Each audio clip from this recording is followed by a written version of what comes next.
인텔도 잘할 수 있어요 라고 얘기를 하는 부분들이 있는데 결국은 AI 추론 시장을 노리는 것이 단순히 엔비디아를 피하는 것을 넘어서 결국은 소프트웨어 생태계를 잘 꾸리겠다라는 측면에서 이런 것들을 우리도 잘 준비하겠다라고 얘기를 하는 거예요. 네, 여러분 반갑습니다. 에러입니다. 최근에 인텔 CEO 리프탄이 인텔 전 직원에게 보낸 한 통의 편지가 공개가 되었는데요. 이 편지가 단순히 실적 발표라든가 공지가 아니라 지금 인텔이 이 생존을 위해서 얼마나 절박한 선택을 하고 있는지, 그리고 지금의 AI를 기반으로 변화하고 있는 반도체 생태계, 프로세서 시장의 전체적인 현황까지 파악을 해볼 수 있는 편지인 것 같아서 정말 한번 살펴볼 건데요. 편지 하나하나의 행간에 숨겨져 있는 인텔의 생존 전략과 반도체가 앞으로 어떻게 될 것인지, 어떤 거에 집중을 할 것인지에 대해서 한번 정리를 해보면 좋을 것 같아서 준비를 해보았습니다. 자, 7월 24일에 리프탄 Steps in the Right Direction, 바람직한 방향으로 가야 된다, 이런 얘기들 원래 CEO들이 많이 하니까 재미가 있진 않은데, 자, 팀에 대해서 얘기를 하는 거죠. 그러면서 2분기 어닝을 발표를 했다라는 내용을 얘기하면서 여러 가지 내용이 있는데 이거 글로만 보면은 재미가 없으니까 내용들을 정리해 보았습니다. 우선 재밌는 게 편지 내용 중에서 처음에 시작했던 부분이 바로 실적 호조라는 겁니다. 인텔의 실적이 호조다라고 얘기를 하는 건데, 자, 2분기 실적을 이렇게 자료를 보시면은 이때도 이미 발표가 있었죠. 여러 가지 얘기들이 많이 나오지만도 시장 예상보다 높았다라는 거죠. 매출이 12.9 빌리언, 그로스 마진이 30% 가까이 되네요. 그러면서 현재의 레브뉴라든가 그로스 마진에 대해서 이렇게 그래프도 나타내고 있는데, 여전히 영업 손익 쪽에서 이게 플러스 마이너스 되는 부분을 봤을 때는 이게 좀 재기는 당장에 CEO 바뀌었다라고 해서 쉽지 않은 부분들이 있겠죠. 근데 그러면서 편지 내용에 무슨 내용을 했느냐, 바로 대규모의 구조조정 관련된 얘기를 했는데요. 전 직원의 15%를 감축한다라는 얘기를 했죠. 그리고 이제 임원들이라고 할 수가 있죠. 디시전을 내리는 이 중간 관리자나 이제 임원 리더들, 이런 관리 계층을 50%나 축소한다. 사실 인텔도 그렇고 우리나라 대기업들도 그렇고 최근에 리더의 관리 계층에서 뚜렷한 인사이트를 보이지 않고 그냥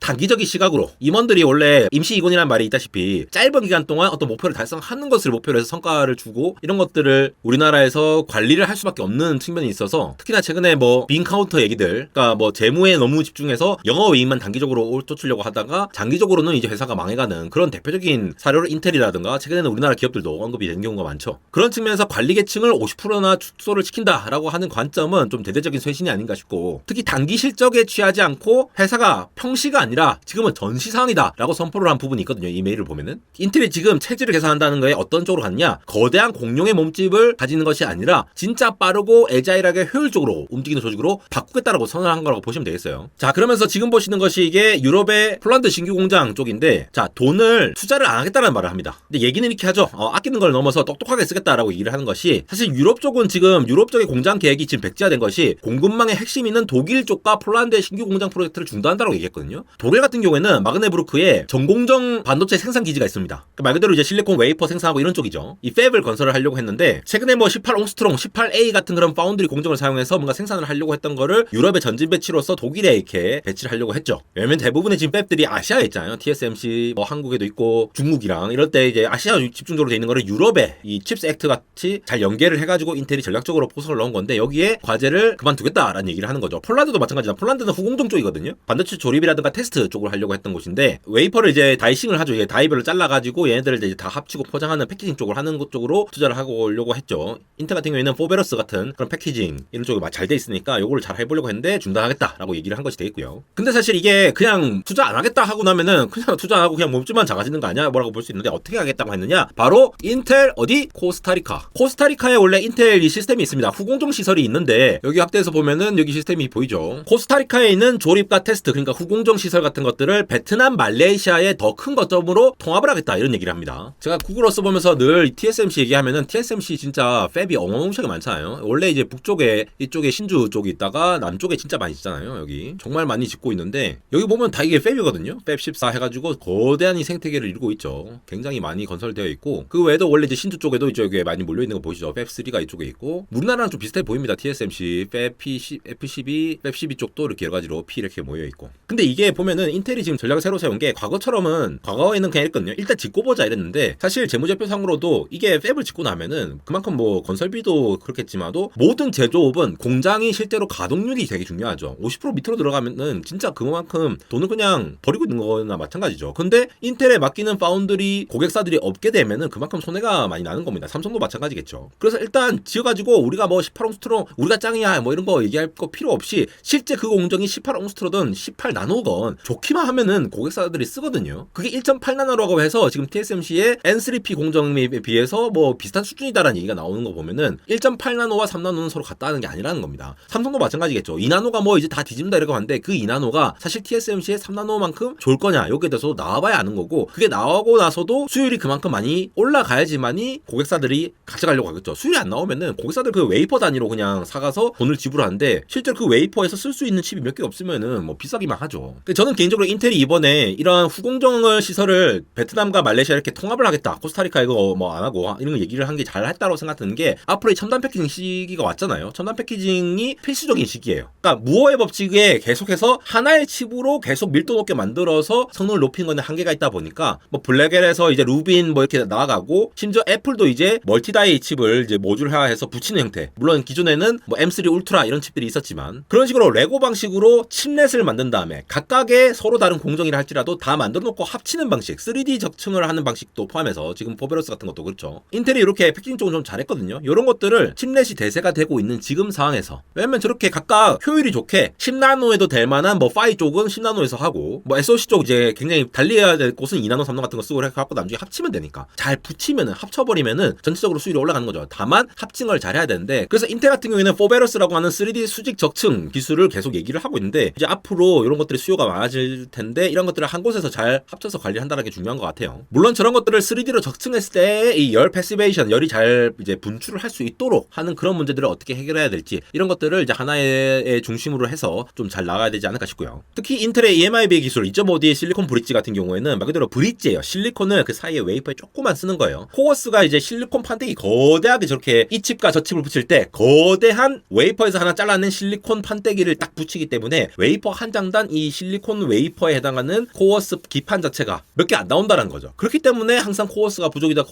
이런 얘기가 많이 나왔던 거예요. 실제로 반도체 웨이퍼를 만들듯이 전공정을 만들듯이 배선도 거대하게 이렇게 뽑아내야 되는데 저 웨이퍼 한 개당 웨이퍼를 한 달에 만들어낼 수 있는 게 몇만 장 이렇게 정해져 있으니까 거기서 칩을 만들어낼 수 있는 거 코어스에 중간에 들어가는 웨이퍼에 나오는 것도 한정적이었던 거죠. 그래서 EMIB 같은 거는 실리콘을 조금만 쓴다는 거예요. 중간중간에 쏙 넣어가지고 그래서 실리콘판 인터포저 위에다가 칩들을 올리는 방식이 코어스라고 한다면은 EMIB는 필요한 부분에만 약간 브릿지를 이렇게 넣는다고 보시면 되겠어요. 저렇게 해서 배선을 이제 쏙쏙쏙 넣는겠다라는 개념으로 이렇게 옛날부터 많이 해왔죠 사실. 최근에 인텔은 이제 X86 그러니까 주력 사업을 하고 있던 PC 시장이랑 이 서버용 CPU도 지금 많이 깎여먹고 있죠. 왜냐? ARM 때문에. AMD 때문이 아니라 ARM 때문입니다. 지금 자세히 보시면은 AMD도 약간 비중이 줄었어요. 그리고 인텔은 꾸준히 지금 줄어가고 있고 앞으로 예상되게 더 줄어들고 있죠. 물론 ARM이 엄청나게 막 증가를 한다. 저는 이 정도면 충분히 증가를 많이 했다라고 보는데 어쨌든 인텔이 지금 사방에서 공격을 받고 있잖아요. AMD는 아예 지금 파운드리를 TSMC의 전량 거의 맡기는 수준이죠. 뭐 삼성하고도 한다는 소리는 있지만 거의 대부분을 TSMC와 함께 하고 있기 때문에 그 제조에서의 리스크를 아예 외주화하면서 리스크를 벗어 던졌어요. 그만큼 뭐 돈을 많이 지불을 하고 있긴 하겠죠. 그래서 CPU 같은 경우에는 라이젠 시리즈가 굉장히 많이 앞서고 있고 그 다음에 뭐 제노아를 비롯해서 이 서버용 CPU도 굉장히 많이 됐죠. 그 다음에 PC 쪽도 애플의 M 시리즈가 나오면서 ARM 시장이 굉장히 확대가 됐다는 말이죠. 성능이 그만큼 올라가니까. 거기다가 윈도우 시장에서도 퀄컴의 스냅드래곤 X 엘리트 같은 그런 ARM 기반 칩이 지금 나오고 있다 보니까 인텔은 자기가 잘하고 있던 분야에서도 굉장히 공격을 많이 받고 있습니다. 앞으로도 펜서레이크, 노바레이크 이런 차세대 제품 같은 것들이 여기서 확실히 잘해줘야지만이 현재 있는 것들을 그나마 수성할 수 있는 단계가 되겠고 여기서 경쟁자가 계속 늘어나고 있다고 보시면 되겠습니다. 절대로 ARM은 안 된다라는 얘기가 있었지만 계속 시장을 잠식당하고 있다라는 거예요. 물론 부가가치도 많이 떨어지기도 했죠. 거기다가 인텔은 계속 옹스트롬 시대를 얘기를 하면서 18A 얘기를 했는데 이게 좀 잘 안 되고 있죠. 핀팻에서 게이트 어라운드 여기서는 리본 팻이라는 이름으로 하고 있는데 핀팻이 이제 3면의 게이트를 이렇게 노출을 시키면서 전류가 잘 흐르게끔 했다고 하면 리본 팻은 게이트 어라운드이기 때문에 게이트가 올 어라운드 내면을 통해서 저렇게 구멍을 이렇게 쫑쫑쫑 저렇게 내놨죠. 쫑쫑쫑 내놓은 요 부분에 다 전류가 흐를 수 있기 때문에 게이트가 채널의 내면을 리본처럼 완전히 감싸버리고 있기 때문에 누설 전류를 원천에 차단하는 것처럼 하려고 하는 게 이제 장점인데 그만큼 보세요. 이거 이 모양대로 깎아야 되잖아요. 이 모양대로 다 깎으려면은 그 애칭 장비라던가 온갖 그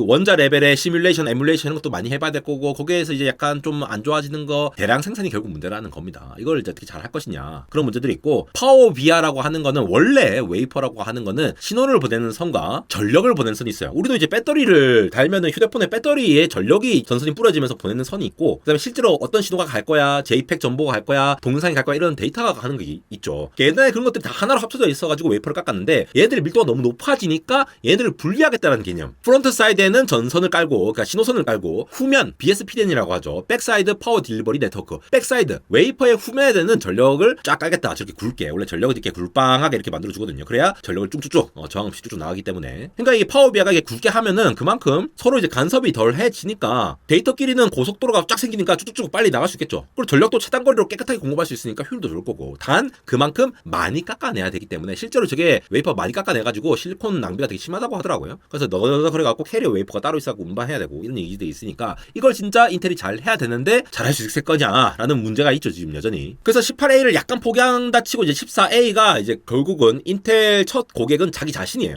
근데 이게 또 문제가 되는 게 지금 보시는 그래프는 자 뭐 이런 거 있잖아요. 뭐 세계 최초 개발했습니다 하면서 기사 뜨는 거 이런 것들은 사실 별로 여러분들이 흥분하실 필요가 없습니다. 제가 명확하게 말씀드릴게요. 뭐 개발했다라고 난리치는 애들은 아무 의미가 없어요. 왜냐? 개발은 다 해요. 개발은 지금 전고체 배터리도 여러분 갑자기 배터리 얘기해서 놀라실 텐데 전고체 배터리도 개발은 다 돼 있어요. 지금 전고체 배터리가 못 만드는 게 아니에요. 만들면 다 만드는데 양산이 안 된다는 거예요. 매스 프로덕션. 수율이 안 나온다는 거거든요. 개발 단계에서는 이 수율 일드라고 하는 것들이 1%, 5%, 10% 굉장히 낮습니다. 그러니까 기사로 나오는 그 개발했다라는 것들은 사실 뭐 대학원에서 뭐 개발했다, 뭐 대한민국이 해냈다, 뭐 삼성이 해냈다, 하이닉스 해냈다. 물론 이제 자랑스러운 이제 그게 폄하하는 것이 아니라 그거 자체가 지금 당장 생산해내는 건 아니라는 걸 말씀을 드린 겁니다. 그래서 이게 계속 램프업을 해야 되는데 램프업을 하다가도 굉장히 잘 안 된다라는 거죠. 앞으로 3년 내에 양산을 해낼 거다, 시장에 낼 거다라고 하는 그 계획들은 말 그대로 계획입니다. 될 거라는 것이 아니라. 그래서 이게 이제 얼마나 이 수율을 올리는가 제조업은 다 이걸 자세히 보셔야 돼요. 그래서 인텔 같은 경우에는 14A 공정의 첫 고객이 자기 자신의 프로세스를 만들 건데 흔히 외국 개발자들 제가 아는 지인들은 이런 표현을 씁니다. 도그 푸딩이라는 표현을 써요. 이제 개밥 먹기라고 해야 될까요?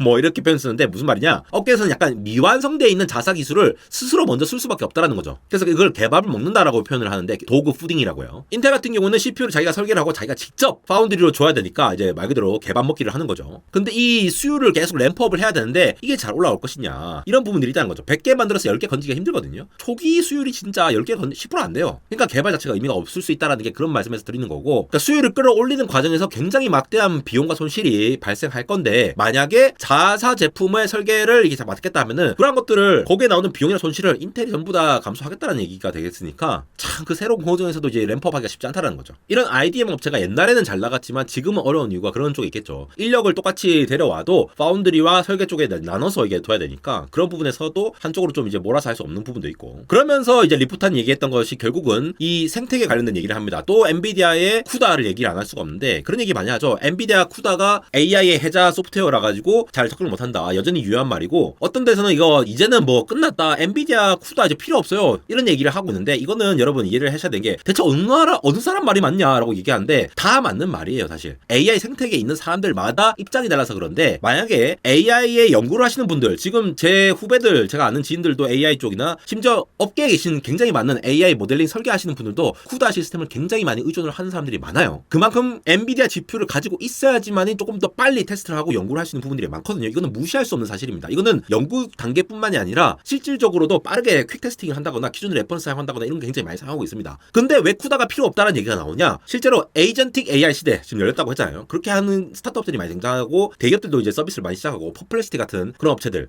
오픈 AI도 계속 이제 LLM 서빙을 해야 되는데 서빙을 한다. 즉 AI 서비스를 하는 사람들 입장에서는 그거 사람들이 프롬프트 할 때 칠 때마다 대답해 주는 게 다 돈이거든요. 클라우드를 쓰면 클라우드 쓰는 거 돈 다 돈인 거야. 그러니까 엔비디아 GPU로도 돌릴 수 있겠지만 그것보다 훨씬 더 예를 들어 딥시크가 그때 유명해졌죠. 원래 쿠다라는 거는 C++ 기반의 이런 프로그래밍인데 PTX라고 어셈블리 기반으로 이렇게 프로그래밍 할 수 있도록 우회해가지고 GPU 동작을 그런 이런 C 하이 레벨에서 운영을 하는 것이 아니라 완전 하드웨어 레벨까지 내려가서 운영하면서 컴프레션 해갖고 굉장히 빠르게 처리하는 것 때문에 딥시크의 그 하드웨어 운용 자체, 데이터 센터 운용 자체가 굉장히 주목을 받았던 거거든요. 그러니까 그런 사람들 입장에서는 엔비디아 거에 법령적으로 설계되어 있는 그러한 라이브러리를 가져와서 쓰는 것보다는 아예 그냥 전용 NPU를 가져와가지고 쓰는 게 나아요. 이거는 어느 하드웨어 업계나 마찬가지예요. 유튜브는 옛날부터 코덱 쪽에 그 디코딩, 인코딩 하려고 하는 것들 그런 것들 다 하드웨어로 만들어서 썼어요. 왜냐면 그게 훨씬 더 싸게 치거든요. CPU 코어로 막 돌려고 하는 것보다 딱 전용해가지고 이거 할 수 있게끔 하는 게 훨씬 더 싸게 먹히기 때문에요. 이거는 AI AI라서 특별한 일이 벌어진 게 아니라 이게 AI 서비스를 하려고 하면 당연히 그렇게 되는 거예요. 그러면서 이제 쿠다는 끝났다 이렇게 판단할 건 아니고 여전히 쿠다는 강력한데 그런 쪽 분야는 쿠다가 오히려 필요가 없다라고 이해를 하신 게 맞아요. 여전히 근데 학습 트레이닝 할 때는 또 이게 어마어마한 병렬 처리를 해야 되기 때문에 엔비디아 GPU와 NV링크의 연결, 엔비디아가 독자적으로 만드는 NV링크와 NV스위치, 인피니밴드 같은 그런 거대한 슈퍼컴퓨터를 엮을 수 있는 시스템, 그리고 거기서 운영돼서 지원되는 쿠다라는 그런 소프트웨어를 제대로 활용할 수 있기 때문에 진입하기가 쉽다라는 거예요. 그러니까 AI 엔지니어들 사이에서도 그런 의견이 갈린다는 거예요. 나는 그런 거 전혀 안 써. 그러니까 안 쓰시는 분들도 있는데 굉장히 필요한 부분들은 굉장히 많이 쓰이고 있고 여전히 진입을 한 사람들이 많기 때문에 이거를 무시할 수가 없다라는 겁니다. 근데 학습에서는 여전히 많이 쓰이는 게 많고 추론 쪽은 그나마 지금 빅테크들이 자체칩 설계한다는 이유가 추론 쪽은 우리가 결국 서비스를 해야 되니까 메타도 서비스 해야죠. 그런 거 서비스하면 돈 많이 들면서 엔비디아 GPU 필요 없겠죠. 이거는 너무나도 당연한 소리이기 때문에 이것 때문에 뭐 쿠다 해자가 무너졌다 이렇게 말하기에는 조금 과한 게 있습니다 사실. 어쨌든 근데 쿠다 위에 이런 프레임워크들이 계속 이제 동작을 하게 되는데 인텔이 이 시장을 조금 더 이제 파고든다라는 거죠. 인텔도 잘할 수 있어요라고 얘기를 하는 부분들이 있는데 결국은 AI 추론 시장을 노리는 것이 단순히 엔비디아를 피하는 것을 넘어서 결국은 소프트웨어 생태계를 잘 꾸리겠다라는 측면에서 이런 것들을 우리도 잘 준비하겠다라고 얘기를 하는 거예요. 사실 인텔이 반도체 제국이었을 때는 이런 거 진짜 잘했거든요. 자기 편의 이 에코가 굉장히 잘 만들어졌기 때문에 AMD가 아무리 이제 찌러 누르려고 해도 잘 안 했던 거예요. 근데 이 추론 시장에는 아직 쿠다 같은 절대 강자가 없거든요. 애초에 없어요 추론 시장이. 뭐 최적화했다는 얘기들 다 들어보시면은 웬만하면 다 추론 시장이에요. 인퍼런스요. 그러니까 프롬프트 넣었을 때 대답하는 이쪽 시장에서 봤을 때는 엔비디아는 원래도 쿠다가 지원하는 것도 많았지만 원래 그렇게 강한 강자는 아니었어요. 그래서 이 파편화가 되어 있는데 이게 인텔에서는 또 이제 기회가 될 수 있다. 근데 이거는 인텔뿐만이 아니라 모두의 기회죠 사실. 그래서 오픈 비노라고 하는 인텔의 무기를 새로 만들었는데 인텔 CPU든 그래픽 카드든 AI 가속기든 모든 것들을 다 최적화해서 할 수 있는 거. 쿠다랑